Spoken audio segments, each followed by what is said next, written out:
Tous, merci aux organisateurs pour l'invitation. Je vais essayer de rattraper le retard, ce qui ne sera pas possible. Je vous rassure tout de suite. Donc on va parler des prises en charge des luxations du genou. On va essayer de faire un focus sur la prise en charge de terrain parce que c'est surtout ça qui va nous intéresser.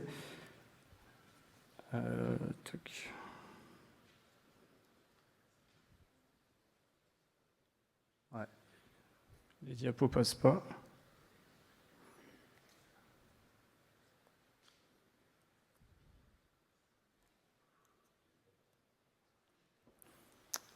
Ça ne fonctionne pas en régie, les télécommandes.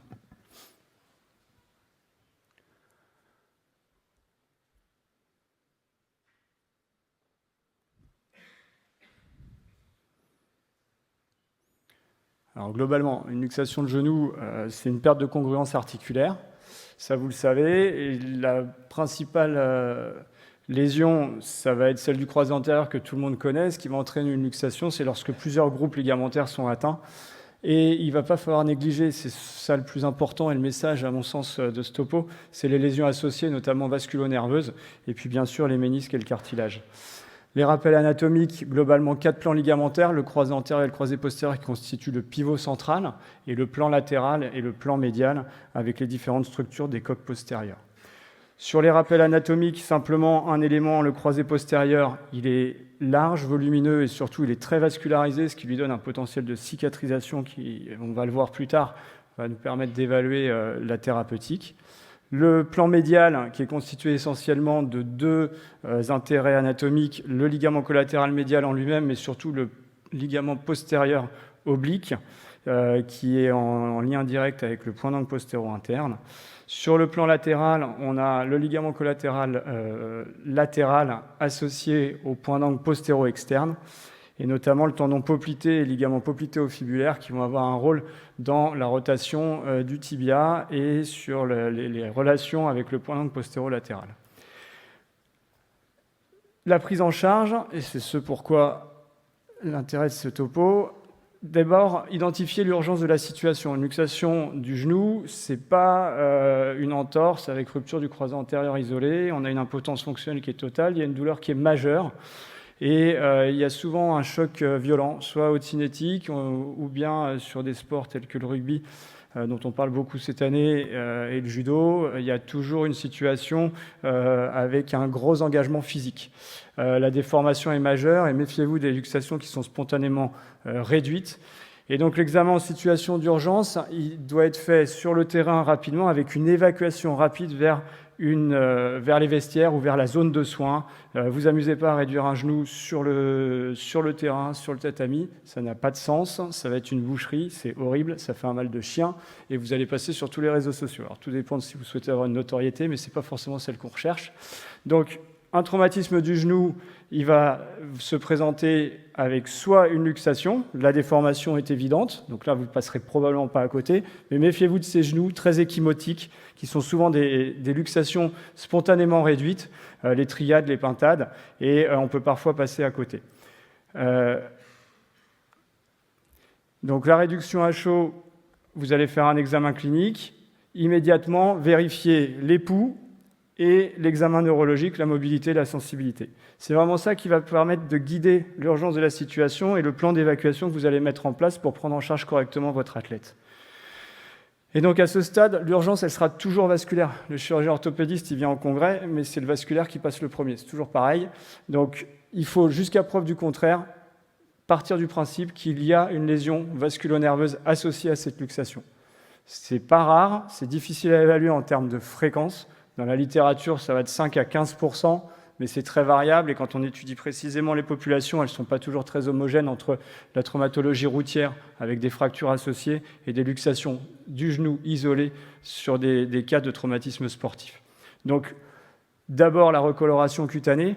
Méfiez-vous de la palpation d'époux avec parfois des revascularisations sur des dissections athymales de l'artère poplitée qui créent des faux chenaux avec des faux anévrismes et qui sont de réelles lésions vasculaires qui doivent être prises en charge en urgence. En préhospitalier, le bilan il doit être fait par un médecin dans la mesure du possible et surtout, il faut qu'en face de vous, la régule elle ait conscience qu'on est dans une urgence fonctionnelle, voire une urgence qui peut devenir vitale. Une ischémie aiguë de membre est une urgence. Et donc, c'est un transport médicalisé par une équipe de SMUR, avec en aval une équipe à la fois vasculaire et orthopédique, qui est sur place dans la structure d'aval vers qui vous allez orienter votre athlète. L'immobilisation, l'optimisation antalgique, c'est des choses que vous connaissez déjà. Si vous n'arrivez pas à réduire spontanément la luxation, parce que c'est parfois des luxations qui sont difficiles à réduire sur le terrain, vous l'immobilisez dans l'axe et surtout le transfert doit être rapide. Il ne faut pas perdre de temps avant une prise en charge hospitalière. Le bilan vasculaire, on en parle encore, j'insiste, l'artériographie, l'angioscanner doit être systématique, même sur une luxation qui est spontanément réduite ou réduite sur le terrain, même si vous avez les pouls, il faut un bilan d'imagerie vasculaire. Ensuite, les radiographies, soit vous avez ces radios qui sont en luxation, donc on fait une radio face profil post-réduction pour vérifier la bonne congruence articulaire, et ensuite on va l'immobiliser et mettre en place l'ensemble du testing qui va permettre d'évaluer la compétence ligamentaire. Vous allez faire une IRM, donc ça on va le voir après. L'IRM, sur une luxation de genou, ça va flamber, il va y en avoir dans tous les sens, ça va être très difficile à interpréter.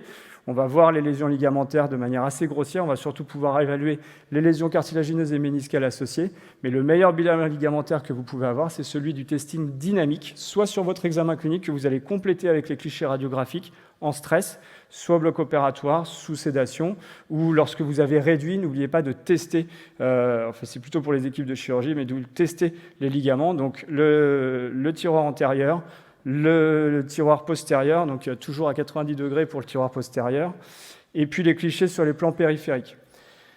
Les plans périphériques, pour l'évaluation complète d'un plan périphérique, c'est 8 clichés radiographiques, à la fois en valgus forcé, en varus forcé, en verrouillage, donc en extension complète, et en déverrouillage autour de 30 degrés de flexion. Ces clichés, pourquoi il y en a 8 ? Parce qu'ils doivent toujours être comparatifs. On a tous une petite laxité physiologique, et donc il faut les comparer avec le côté qu'on estime normal. Donc on a réduit par manœuvre externe. Parfois, la luxation est irréductible. Transfert au bloc opératoire, il y a des incarcérations ligamentaires et la réduction se fait à ciel ouvert par l'équipe chirurgicale. Parfois, l'entorse est passée inaperçue, elle s'est spontanément réduite, on n'est pas passé par tout ce transfert hospitalier et on va le voir un peu plus tard, on va rentrer dans les formes chroniques des instabilités complexes chroniques du genou. Et puis, lorsque vous avez le cas de figure d'une réduction, vous avez fait votre testing ligamentaire, vous avez fait votre bilan vasculaire, et là, en fait, il y a une ischémie post-réductionnelle sur le bilan vasculaire, et donc là, c'est l'équipe de vasculaire qui va intervenir en premier lieu pour revasculariser le membre, et l'équipe orthopédique va faire une fixation. Le plus souvent, on fait une fixation externe qui permet de réaliser les soins. Là, ça commence à chauffer sévère. Donc on est quand même dans un pronostic fonctionnel qui va être compliqué. Donc fixateur externe en premier lieu, le temps de la revascularisation, de s'assurer de la bonne cicatrisation des tissus, et on envisagera la chirurgie ligamentaire secondairement. Et puis, dans un certain nombre de cas, qui est quand même le plus fréquent, il n'y a pas de lésion vasculaire, et donc on va proposer l'IRM pour vérifier notamment le cartilage et les ménisques, et on va proposer une stratégie chirurgicale ligamentaire en aigu. Cette stratégie chirurgicale, elle va... Première étape, on ne va pas rentrer dans les détails de la chirurgie parce qu'on est déjà en retard. On corrige d'abord, s'il y a une atteinte du croisé postérieur, il faut centrer notre genou. Il faut partir du point zéro, donc on va d'abord corriger la translation tibiale postérieure, à la fois pour restaurer le centre de rotation et pour éviter les tensions sur les plans ligamentaires périphériques. Donc on va commencer par le croisé postérieur, soit sur un tuteur synthétique, puisqu'on a un bon potentiel de cicatrisation, donc en aigu, on peut mettre un tuteur de centrage synthétique, soit une autogreffe classique. Une fois qu'on a corrigé ce centre de rotation, on va se consacrer au plan périphérique. L'idée va être de réparer les arrachements ou de faire cicatriser les décollements. Donc le plan médial, il a une bonne capacité de cicatrisation. On peut avoir des désinsertions fémorales sur sa partie la plus mince, ou bien en plein corps ou à son insertion tibiale. Lorsqu'on a une désinsertion fémorale, on va le suturer et éventuellement certains décrivent des renforts avec des plasties associées. Lorsque l'on est sur une désinsertion en plein corps ou à son insertion tibiale, qui est une insertion qui est très large, il faut le plus souvent une suture directe, mais surtout une ligamentoplastie associée, très souvent avec des greffons aux ischio-jambiers. Ensuite, sur le plan postérolatéral, on a 3 groupes ligamentaires importants, et notamment le ligament collatéral d'un côté, le LLE, le collatéral latéral, et de l'autre, le tendon du poplité avec le ligament poplitéo-fibulaire. L'un a un rôle important dans le varus, et les deux autres plutôt dans les rotations. Et il y a plusieurs plastiques qui ont été décrites. Il faut être le plus anatomique possible et corriger l'ensemble des composantes de la laxité. Et on avait proposé avec Patrick Jean et Anthony Vazvich cette plastique qui va consister à la reconstruction anatomique du tendon poplité, du poplitéo-fibulaire et du ligament latéral externe, ce qui permet de contrôler l'ensemble des laxités, notamment en varus, en extension et en déverrouillage. Une fois qu'on a reconstruit le croisé postérieur et les plans périphériques, il y a une discussion sur le ligament croisé antérieur. Soit on est très en forme avec une chirurgie qui se présente bien et on fait le ligament croisé antérieur dans le même temps chirurgical, soit on peut l'évaluer secondairement, passer l'orage et y revenir ultérieurement en fonction de la récupération fonctionnelle. Donc les deux sont possibles. Les suites opératoires, c'est sans appui 45 jours et une rééducation après au bout de 45 jours. Sur les situations chroniques, le motif de consultation, c'est soit l'instabilité, ce qui est le plus souvent, soit la douleur. Et donc, dans ce cas-là, on va avoir un examen clinique qui va permettre de caractériser le type de laxité et notamment de rechercher les laxités périphériques associées, de ne pas se faire piéger sur une laxité postérieure qui passerait inaperçue. Donc ça, je passe rapidement pour essayer de gagner du temps, mais on pourra en discuter. Au niveau du bilan d'imagerie, on fera des radiographies dynamiques pour explorer l'ensemble des laxités ligamentaires, un pangonogramme en charge, notamment pour les laxités périphériques latérales, et éventuellement l'IRM, qui est toujours intéressante. À ce stade, le genou aura dégonflé, sera moins actif sur le plan inflammatoire, et on pourra mieux évaluer les lésions résiduelles au niveau ligamentaire. Plusieurs classifications, peu importe. Sur la stratégie ligamentaire, c'est la stratégie de reconstruction. Sur le croisé antérieur, les classiques greffons que l'on connaît. Sur le croisé postérieur, plutôt un tendon quadricipital. Et sur les lésions périphériques, on va utiliser les ischio-jambiers. Et n'oubliez pas qu'on peut aussi avoir une action sur l'axe osseux, notamment sur les laxités périphériques en varus, donc les déficits du plan latéral, sur des gros varus constitutionnels, car on va majorer le moment varisant au moment de la marche. Et donc une correction normocorrectrice va permettre de soulager le plan latéral et de protéger nos greffes latérales. En conclusion, luxation de genou ou toute suspicion de luxation de genou égale urgence vasculaire, angioscanner et bilan vasculaire, transfert médicalisé. C'est une situation d'urgence fonctionnelle grave. Je vous remercie de votre attention.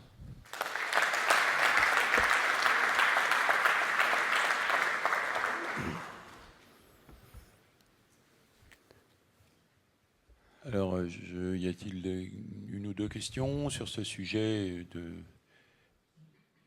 traumatisme gravissime? Est-ce que dans la salle, vous avez déjà vu ce type de lésion? Est-ce que vous avez déjà vu cet accident sportif? T'en as eu, Emmanuel, sur le rugby ou pas? Non, pas sur le terrain. Non. Alors, sur le judo, on en a une en compétition tous les 5-6 ans, en compétition de très haut niveau. Et le problème, c'est toujours le transfert. C'est d'obtenir une conscience du SAMU que c'est une urgence fonctionnelle, de faire confiance à l'équipe sur place, d'avoir en aval une équipe vasculaire et orthopédique, parce que ce n'est pas toujours le cas, malheureusement. Parfois, on a souvent un service d'urgence traumatique, mais on n'a pas toujours le service vasculaire à côté. Et donc, le message, c'est vraiment ça. Ça peut arriver. C'est rare, mais vous faites vraiment du bien au patient quand vous l'avez identifié et qu'il est tout de suite dans une filière. Moi, j'ai une petite question. Merci Romain pour ta super présentation. Une fois bien opéré, très bien opéré entre tes mains, quels sont les objectifs? Quel est l'avenir de ce patient et quel est son pronostic fonctionnel? L'objectif, c'est un genou stable et indolore pour la vie quotidienne. C'est pour ça qu'on est dans de la traumatologie dont le pronostic est gravissime. Donc, c'est clair. Alors après, il y a des étapes, parce qu'on est sur un processus de récupération qui va s'étaler sur une année. Donc le deuil sportif va se faire progressivement. Mais à ma connaissance, sur des luxations vraies du genou, je ne parle pas des triades, sur les luxations vraies, du retour au sport pivot-contact à haut niveau, tel que le rugby ou le judo, je n'en connais pas. Donc c'est de préserver l'avenir en fait. Mais c'est un tournant dans la carrière.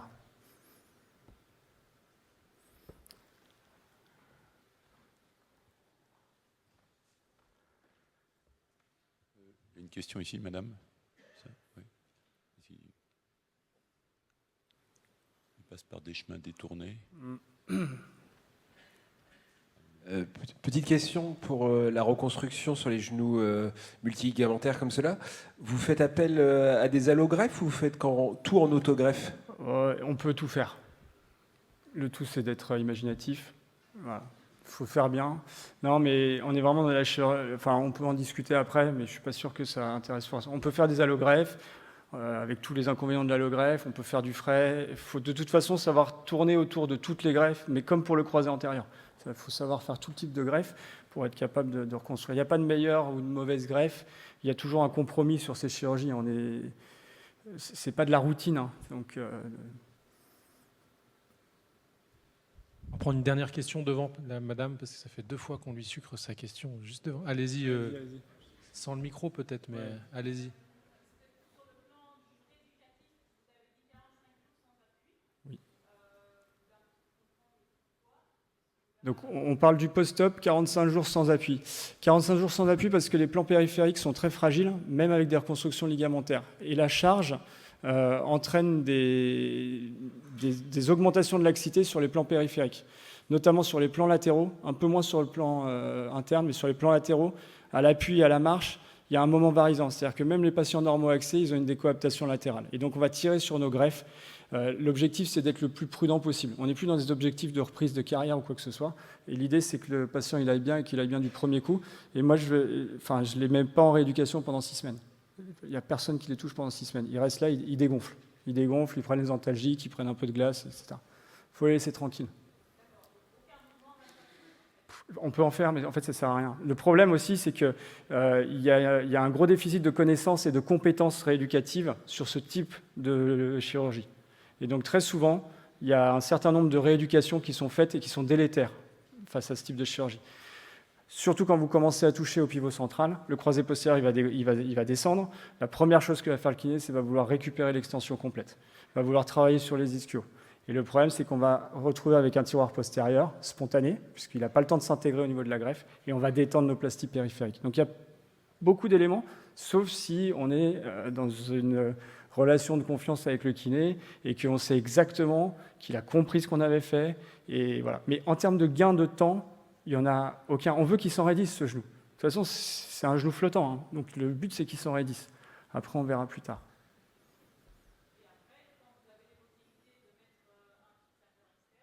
Ouais.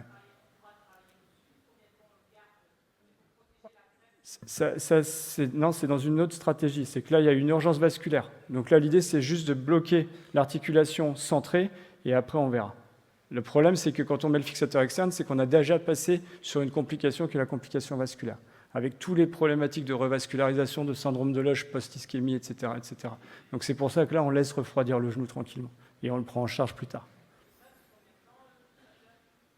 Le fixateur, tout dépend de la... S'il est cicatrisé et qu'au bout de 3 semaines, on peut repasser dans la stratégie de luxation réduite vascularisée, le problème, c'est que très souvent, quand il y a un geste vasculaire, on va avoir toute la partie anti-agrégant plaquettaire, anticoagulant, donc on ne va pas pouvoir intervenir plus rapidement.